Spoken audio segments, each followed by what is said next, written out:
So today we got to go to the kite capital of China, which is right outside Weifang. It's a village called Yang Village, and it's named after the king of kites, who is a man who made kites popular in China.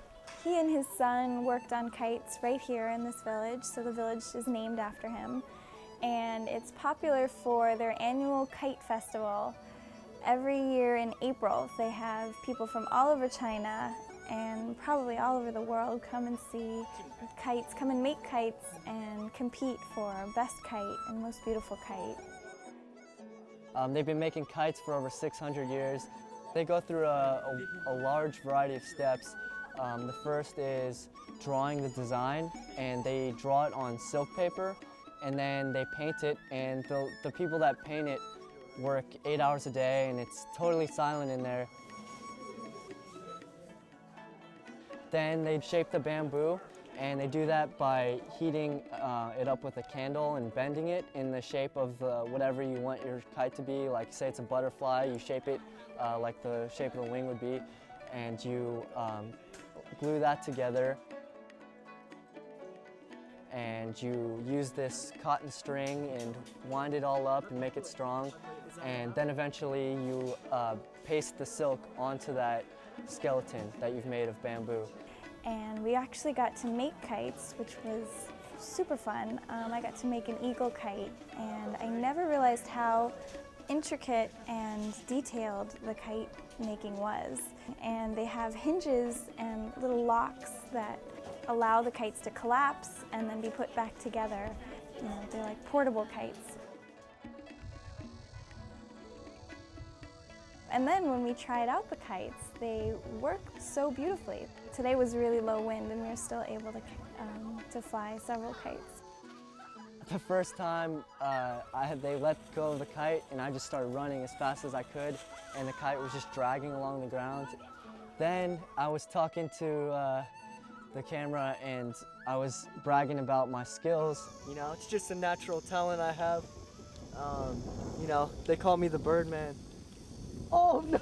And all of a sudden the string on the kite holder snapped and just the kite flew off into the distance, and I was just sprinting after it looking like a complete fool. Everybody around the sides was just laughing at me. And then it got caught in a tree, and I had to get it down with this big bamboo stick, and it was pretty humiliating, but it was all for fun. I said it was all part of my act. You know, I did it on purpose, so that secret's going to my grave. Yeah! This guy wants to fly. Come on. After the kites, we got to see an ancient printing press, which is like wood carving.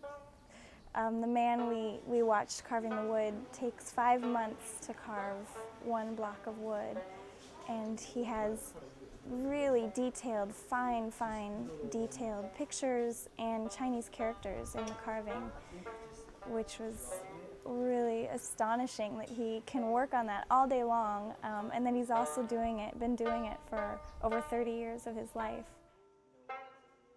So one thing that I felt very lucky to do was the block printing today.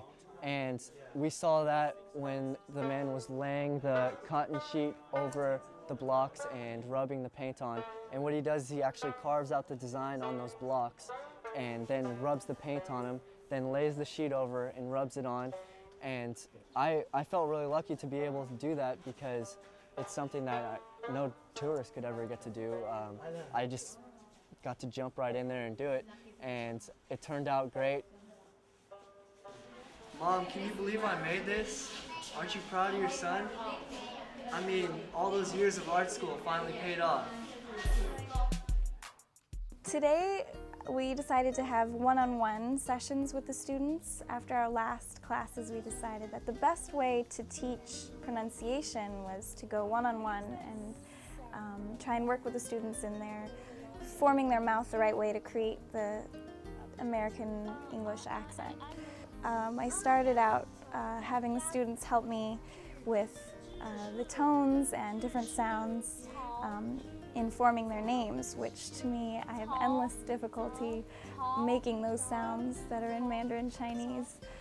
So they helped me with that, and then I tried to help them with the zh sound in usually, which is not even existent in Mandarin Chinese, and the th sound that is used in the word the and thick and thin.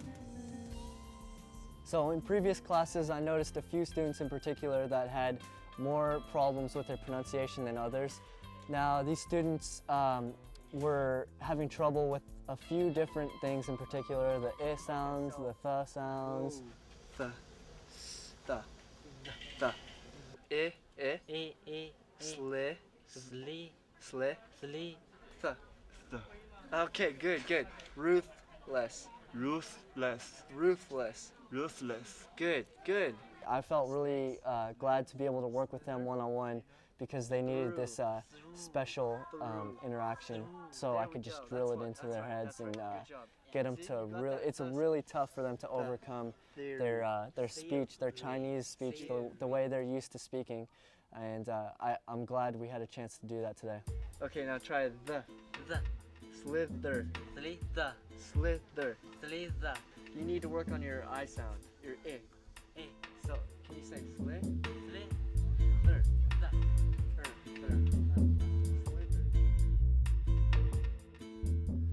Don't ever let anybody say that China is not a party country, because tonight we partied for sure.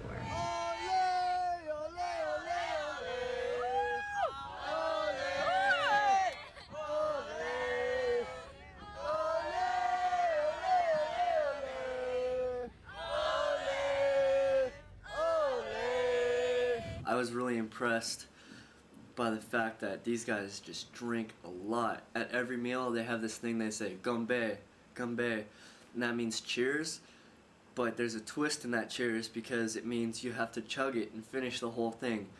And once you finish that one, another person's gonna go "Gombe" to you, and next thing you know, you don't know where you are. This is summer!